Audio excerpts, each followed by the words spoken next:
Hi again, everybody. Welcome into another edition. This is Cross Functionality, the show connecting coaching, baseball, softball, male, female, hosted by former college baseball and softball players. Thank you for joining us today. Episode 47, a fresh new episode. We're talking today, episode 47, about athletes achieving higher levels of success. Some interesting points that we have to get to today. So let me bring in my friend and co-host, softball national champion at the University of Alabama and current day renowned coach, Cassie do this thing. Yeah, thanks for having me. I am excited because when we first started, we talked about, hey, when a parent is driving with a kid on the way to a game, on the way home from a game, this is why we're doing this podcast, to prompt some of those conversations. And I think this title is more just a conversation starter than it needs to necessarily be this is exactly how things have to be. So I'm hoping this starts some conversations about achieving that next level of success no matter where the athlete is. Glad you brought up the parents, because I think this is something that parents need to understand. I want to get your opinion on this. One of the biggest thieves of an athlete achieving higher success, higher levels of success in their respective sport, I think, is comparison. I think parents do this a lot, and they fall into this trap where they like to compare their kids to other kids who might be better or might do certain things better or have different attributes that are better at that time than their child. And I think that's one of the worst things you can do, is compare yourself or compare your kid to another teammate or compare your kid to someone who's a little bit older or a little bit younger. Because when it comes down to it, that kid that you're comparing your child with has flaws too. So the best way to go if you want to compare yourself to somebody is compare yourself to the best. And I'm talking in a baseball and softball sense here. Compare your kid to the best players in the world, the players you just got drafted, the players who are at the major league level, the top prospects, and not your teammates and not people that might be slightly older than you, because they have their flaws as well. And I think that comparison is not talked about enough. When parents compare their kids to other kids and what they do well and what they want their kid to do well. And it also, in my opinion, just kind of screams for insecurity. Yeah, you know what? And it is interesting because I think we have to first understand this is obviously something extremely natural that we do, because it's almost like we have to provide guardrails against ourselves from doing it ourselves. And I think social media has just made it very, very easy to do so. Hey, you couldn't compare yourself to someone in the next town over. Well, now you can. And I think too, comparison is when there's a healthy form of it where you talked about, you're looking at, hey, what are the attributes of really successful people who have made it to where I want to make it? And not necessarily because the same person, we have a parent who comes in and says, LeBron James is doing this workout. That's what I want my kid to be doing. And the conversation is like, well, your kid is not LeBron James. We can strive for some of the work ethic and disciplines and principles, but there's, I think there's a healthy form of comparison, and then there's an unhealthy form that starts to become very detrimental to both the mental health of the parent and the kid. It's not satisfying for a parent to look at their kid and look at someone else and think my kid is lesser than. And so anyway, I think that's a great point, and certainly something that we can all look in the mirror about every now and then, just a little bit. Well, you brought it up there, though, too, where you mentioned LeBron James and comparing yourself to one of the top athletes in the world, or some of the top baseball players, or softball players, whatever. You comparing yourself to them, okay, that's fine, because it's a different type of comparison. Now you're asking yourself, okay, that's where they are. What do I need to do? And now you're really getting into the weeds of, if you're a catcher, for example, and you want to watch, say, Henry Davis, right? You want to watch what he's doing at the major league level offensively. I'm a catcher. I want to watch what he's doing offensively, maybe watch him defensively as well, what he does really, really well. Break that down, and now it's a healthy form of comparison, and now I know where to go, and I have a little bit of a roadmap to get to where I want to go and work on the fundamentals and some of the mechanics that I might need to work on that would help me get better. Absolutely. Yeah. And I think that's constantly what you have to start asking yourself is this conversation something that's going to be putting my kid or myself on the right path? Because coaches, I think, will do it too. Or is this something that is going to put me in the state of stress and thinking I'm not good enough, or that I'm going to start derailing from what my actual focus should be right now? And I think those are really the questions that we need to be asking before we, maybe, because so many times it's anxiety driven. I really do feel that way. It's, you see, oh my gosh, my kid's not doing this. This kid is doing this. And now it's like, I hear it from the parent. They're worried. I'm not doing enough for my kid, and my kid needs to be doing more. So it just needs to be, hey, listen, if you have a professional in your kid's life that we trust, they're doing everything they can, they're on the right path, and there might be a reason they're not doing exactly the same thing as the person down the street. Well, for the audience listening on the cross-functionality side, thank you again, as always, for joining us. But this week we have some crossover listeners from the Lab Epstein Knitting podcast. And I do want to bring this up, that the worst thing you could do is compare yourself as a hitter as well and make unrealistic expectations for yourself as a hitter, as Jake and I have talked about numerous times, when you're trying to achieve higher levels of success. I mean, those are two huge things right there. And we're going to get to other points here, like self-confidence, motivation. I have them all written down. But when you talk about comparison and making unrealistic goals for yourself, you're taking yourself away from what needs to be done, what can actually be achievable to get to that higher level of success, and taking that one step forward, one step forward, one step forward, rather than taking one step forward, 3 steps back. When you implement the 2 principles of comparison and then just making yourself out to be unrealistically better than what you could be in a certain time frame. For sure. And I think that's where your support system comes into play, right? That's where you don't have to go through this process of trying to figure out what you should be doing alone. And, so many times I have hitters come in and they say, well, listen, I've watched Aaron Judge's swing and I feel like I should be doing this. And I said, my counter is, well, there's certain things Aaron Judge can do because of his size, right? And like, there's certain things that we might not be able to accomplish just because pure mobility, right? Like, we can't try to make exact replicas of anybody else. We have to look at our own biases and our own strengths and say, okay, this is what we want to. We want to chew on the meat, spit out the bones, figure out exactly what's going to help us be on path, but also not feel like, oh, I'm less than because I can't achieve certain positions, or I can't achieve certain feelings that I heard another hitter talking about, whatever it may be. There might be a reason for that, and that's okay. There's going to be some individualization as you pursue that next level of success. Yeah. So be sure to follow us on social media at Jim Tara on both Twitter and Instagram, at Coach Cassie RB on Twitter, at Coach Cassie _RB. I almost had it. You're good. You're good. Was that at Coach? If Threads became a thing, we wouldn't have had to worry about this. If Threads took off, we would have. Are you on Threads tomorrow? It's been the same using for both. Are you on Threads, by the way? Are you? You know what? I think I'm pretty sure I did sign up, and I might have put out one thread just out of pure curiosity. But it is. I find myself defaulting back to Twitter. I know. Yeah. I did sign up like you, and then I just figured I have one toxic platform. Why create another? No. And Instagram can be toxic as well, so why just keep creating toxic platforms?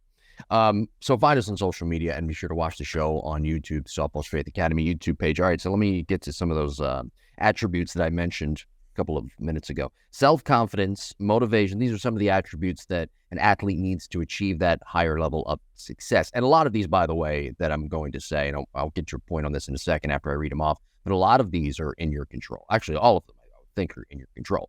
Self-confidence, motivation, self-discipline, optimism, acceptance of criticism. This is from imgacademy.com, by the way. IMG very well.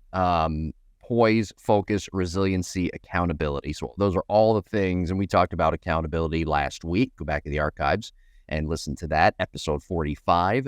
But again, I think the hardest, some of the hardest ones on that list are first 3, self-confidence, motivation, and self-discipline. Mm-hmm. It's very hard to be self-disciplined. It's at least, I don't think it's as hard as people make it out to be, but it's hard to create a plan where you can be more self-disciplined. Once you get into that routine, it becomes a little bit easier. But self-confidence and motivation, those things could be fleeting. I know people like to say they're motivated all the time. Not the case. It's not true.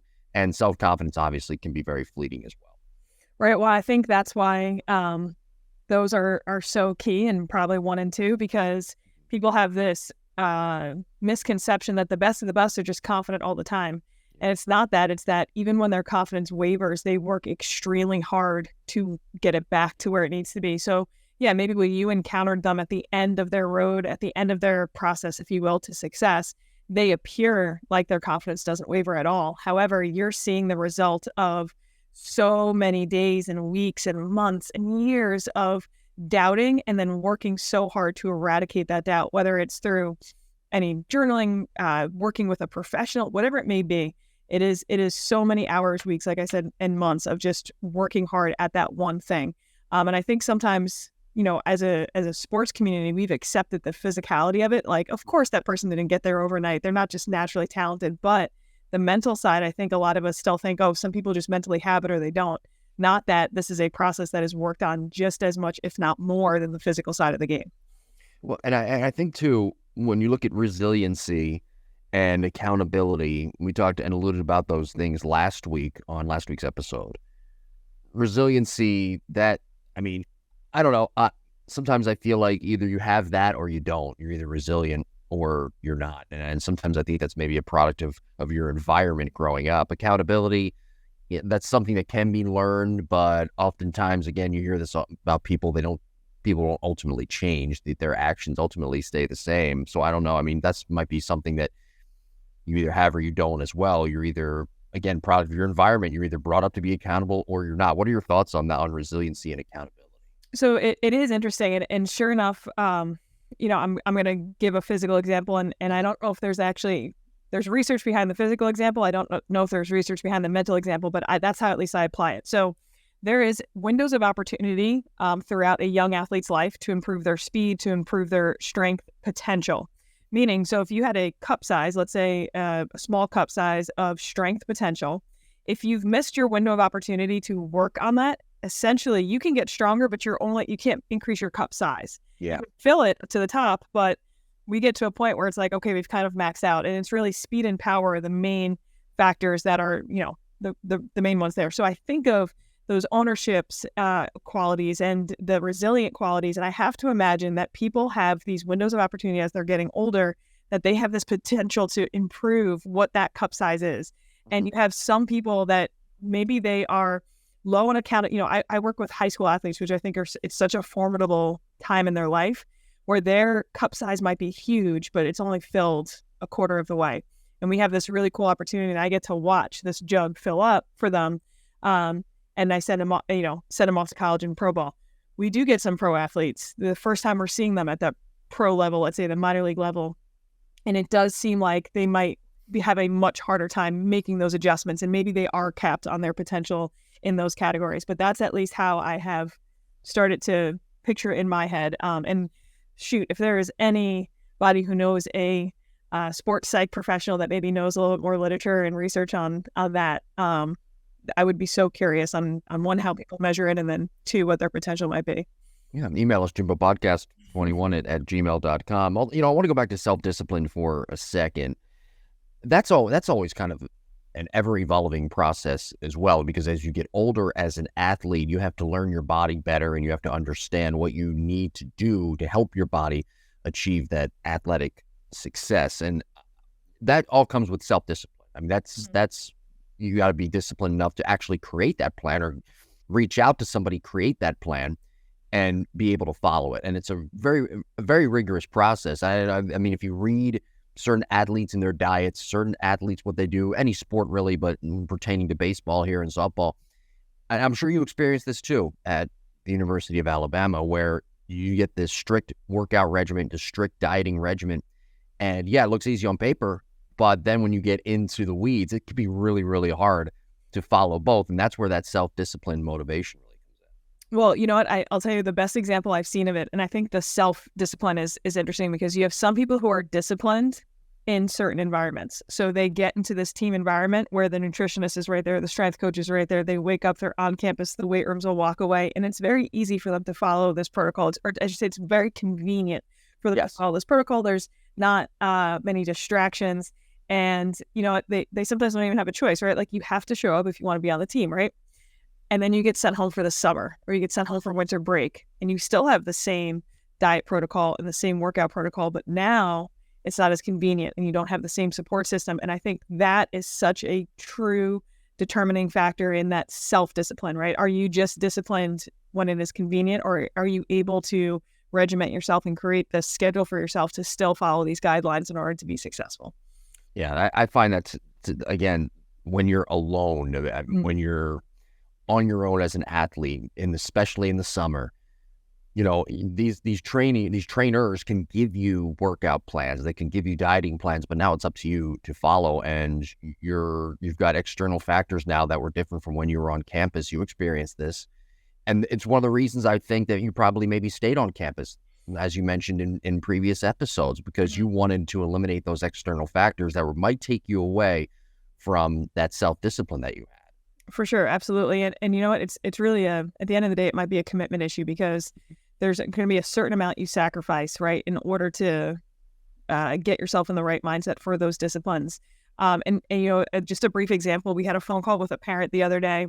The athlete wasn't improving like he had wanted to, and he was, you know, just trying to ask questions about our programming and this. And you know, my head coach said, listen, I will, if you want to go somewhere else and test out somewhere else, I'll send you the email of the guy in the next, you know, the next best guy that we think, and you can get started. He goes, but I will tell you this, your son's issue is not our program, and we could have the most elite program for him. It's a commitment issue. We've seen him 1 time a week, 2 times a week, and that's going to follow him no matter what the program is. So many times we point, you know, when someone's not improving, we point to, well, you know, what about the food? What about the workout? What about this? Well, sometimes we just need the lowest hanging fruit of staying in some type of regimen so that we can see some type of consistent success. But absolutely, it's certainly, once you can commit yourself and say, okay, well, yeah, I'm going to sacrifice the ability to hang out with my friends after school maybe, or I'm going to sacrifice the ability to, you know, I was playing basketball for fun and I still like it for fun, or no, I want to play in college and I'm maybe sacrificing my ability to have a fun sport, and now it's training for my one sport now year round. What were some examples for you personally when you were going up through high school and getting recruited? What were some of the things that you did to achieve those higher levels of success? As it came to self-discipline, or just did you have like just a blueprint in general? Yeah. You know what? I think one was surrounding myself with like-minded people, right? So I would train at a place that had people who also wanted to go to college.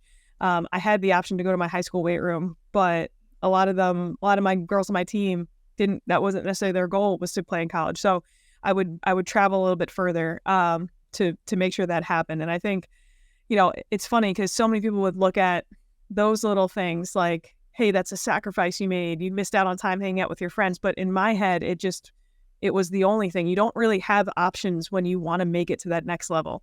The options, you know exactly what you have to do. It's just, once you say, okay, I want to win the national championship, I want to play at the Division I level, all of your choices are kind of already made for you. It's you got to stick to them. That's really it. But what about if you don't have the means to travel like you did, and you are kind of forced to be in a weight room with teammates that may not want to go off to college and may not be as serious? What advice now do you have for athletes for achieving higher levels of success to stay motivated, stay focused, keep the blinders on, and finish what they need to do, get to the point that they feel they had a good workout and got better that day? Absolutely. So thankfully now with the internet, I think you can have access to so many different professionals. And so if your workout needs to be slightly different, or if your protocol at the, let's say at the end, you're touching base with the coach you're working with or whatever it may be, that's different than the one in the weight room. Again, it's not a disrespectful thing. It is you just saying, okay, I'm communicating with both, but I'm aligning my goals or my process with where I want to end up being. And you know what? I'm always going to, I think everyone is biased, but I will always give a biased suggestion based on what worked for me and what I see work for my athletes. But journaling in some capacity, whether that's, again, on your phone in a note section or in a notebook afterwards and beforehand, number one, you're kind of just, it's like you have your thesis statement written at the top of your notes or at the top of your journal.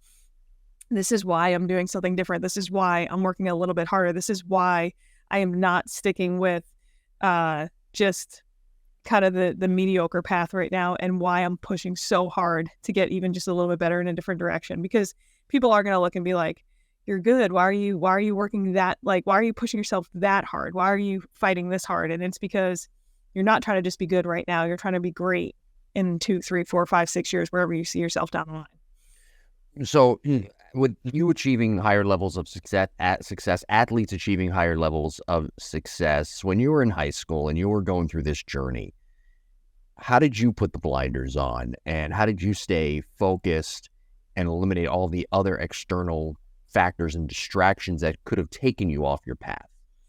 You know, I'm pretty sure that my support system was huge for me. If I had parents or if I had cousins, aunts, uncles that were constantly like, either belittling what I was doing or questioning what I was doing. I think it would have been really, really difficult. I had them ask questions in general because they were like, "Hey, I haven't seen this before. Like, just curious. Like, why are you doing this?" But not like questioning. Like, "Are you sure you want to be doing this? Are you sure you want to be traveling this far? Are you sure you want to be spending your parents' money like this?" Like, if I had that type of support system that wasn't building me up and rooting for me the entire way, it would have made the difficult times tough, because I think you're going to start off, you're going to be motivated, you're going to have all these things going well, and then all of a sudden you're going to get hurt, or your routine's going to feel off, or finals week is going to come around. Something's going to weigh heavy. There's going to be all these, or your friends are going to get on you and be like, "Oh, you should come hang out." And I think when you have that support system where you're like, "You know what, I'm going to say no to this, and I know I'm going to be supported in my decision for this," I think that's extremely helpful as well. When you were in college too, what did you notice the difference? What was the biggest difference that you noticed with athletes now? Because you're now on a level playing field with all of your teammates at this point, right? Mm-hmm. You're going to an SEC school. You're in one of the best conferences, or one of the more up and coming conferences that will eventually turn into one of the best conferences in all of softball. What did you notice about your teammates and what you guys did habits wise on a daily basis, where you helped achieve that higher level of success, not just individually, but also as a team? You know what? It's funny because we were all so different. It's not like we were all robots. We still had our differences, but the consistencies. I'd say the very first thing that really stood out to me that I was like, okay, wow, this is different. By the time I was 18 and going to college, every travel ball team I played for, my friend group in high school, or the people I knew in high school, everyone had drank before. They had gone to parties and drank, and not that it was a problem or that they were causing trouble, but everybody I knew had drank except for me. And I was always known as the only one who never drank. When I got to college, I had 6 other teammates who were in the same boat as I was. And I was like, okay, cool. That was completely different. And, granted, there's athletes that are 21, 22 that are older that, that would have been acceptable, of course, if you have a drink every now and then, but they're like, "No, I'm just waiting because this is more important right now." Doing stuff on their own was the other biggest difference. So when I was in high school and travel ball, again, I was one of the only people that did extra work outside of mandatory practices, outside of mandatory workouts. I would go and do the extra stuff. When I got to college, every single one of us did the extra stuff, whether it was the extra rehab, the extra hitting, the extra fielding, working on this arm path for just like, everyone had their thing, but they were willing to put in the time outside of the required workout times. And I thought those were 2 big self-discipline ones where, again, they didn't think it was that big of a deal. And then 2, a different level of defining success. Success was not just checking the box that I worked out. Success was, did I get everything done that I needed to get done today? Right. So what would you say for athletes now, with all these distractions? To achieve these higher levels of success, you have to somehow eliminate these distractions. What would be your best advice for athletes, or what advice do you give when they come in to your academy to athletes who want to achieve that higher level of success and not have to just go through the motions with things? Sure. So I'd say they kind of typically fall, like, let's say not everybody has all distractions that are affecting them equally. There's usually 1 or 2 or that are like really glaring. And one of them is the comparison, right? Comparison being the thief of joy. And they'll look, and when it comes to that, we are at that point, my focus then is trying to get her to reassess her thought process, and just be aware anytime her brain is going down that habit loop of, "Oh, well, I did this, but so-and-so had such a better game than me," or so-and-so is, again, things that are just going to not be positive comparison wheels for her. So working on like breaking that habit loop. Another one is the confidence thing, allowing our highs and lows of on-field performance to dictate our confidence in things that we do.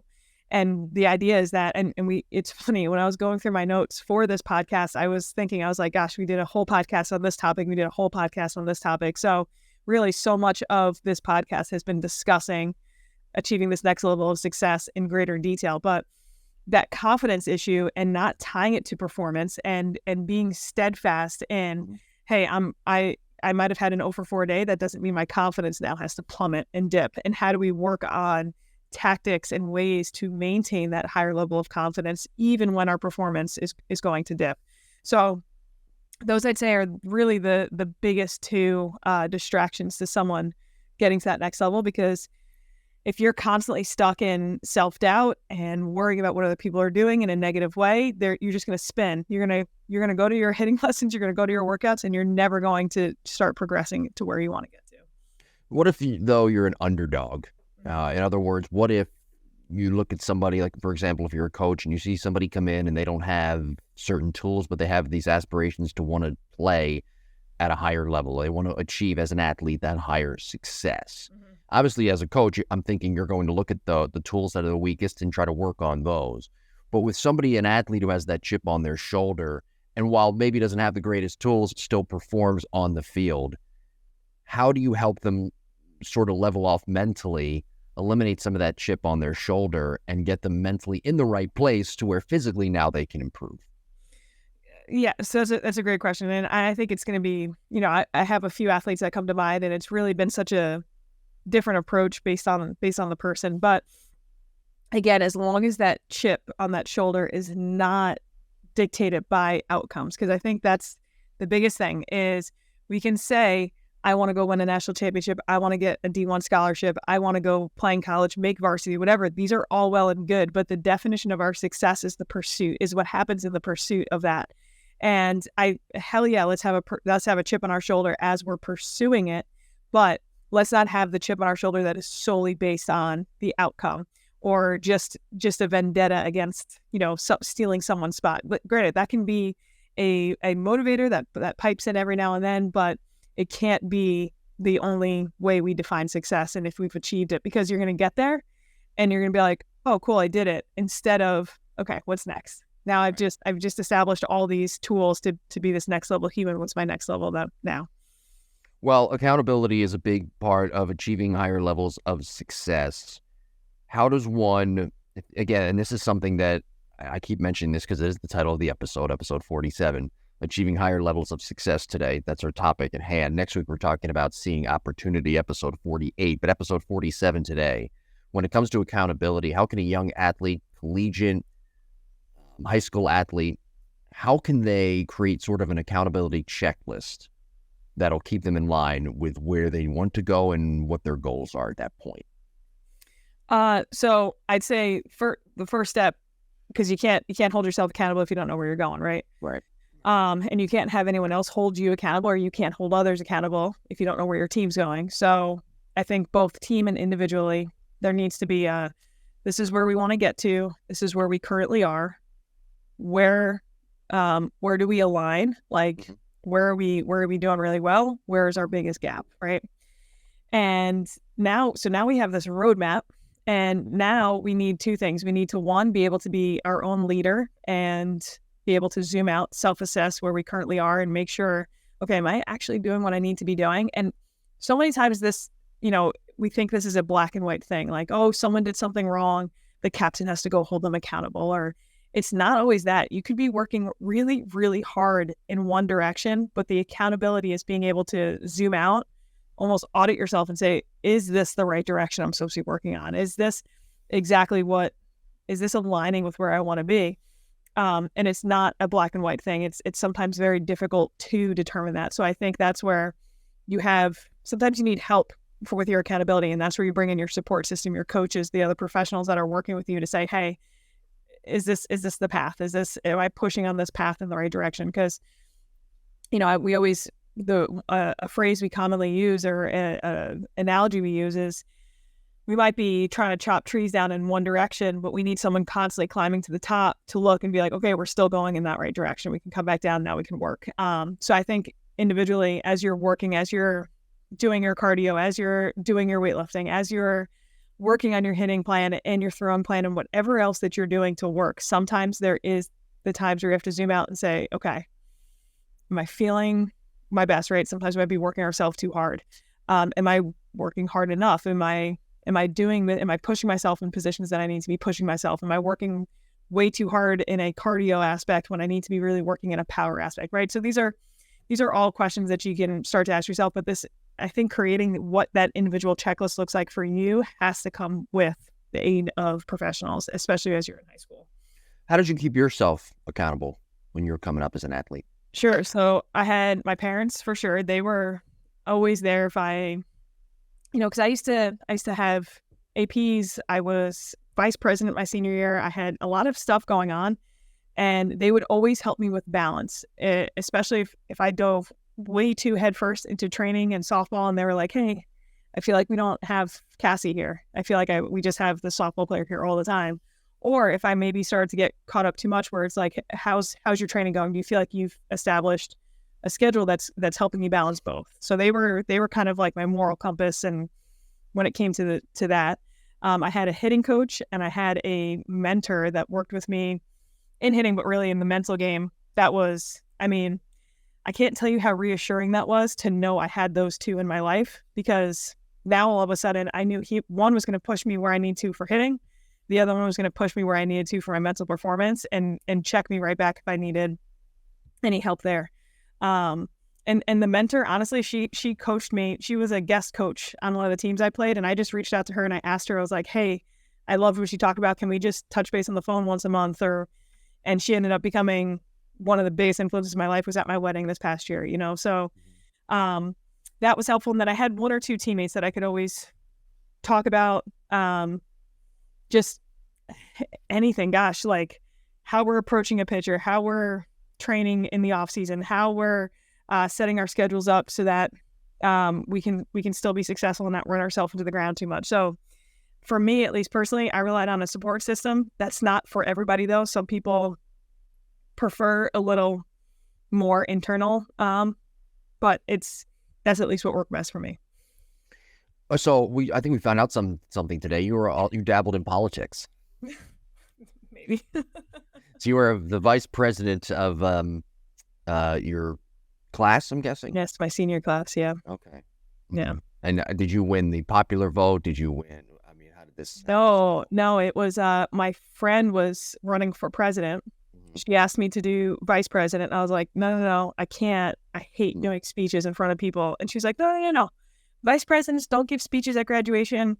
It's no big deal. And that was exactly how I started my vice president speech at graduation, because she was just tricky because she needed help with senior year. When you're in that position, you're helping run prom, you're helping run homecoming, you're setting up a lot of that stuff. So anyway, that was where I found myself. What did you campaign on? What was the actually no one ran against me. So it was so you were okay. It was a very easy. There was no nobody ran against your friend. Well, I guess there were separate votes. You didn't run with someone. So there's 2 people, I think, for president, 1 person for vice, 1 or 2 people that were running for secretary. There wasn't a lot of people that. But it wasn't 2 names on 1 ticket, is what you're saying. Very good. Now we know. Now we know that Cassie has dabbled also into politics, as if her resume was. As if your resume wasn't long enough, right?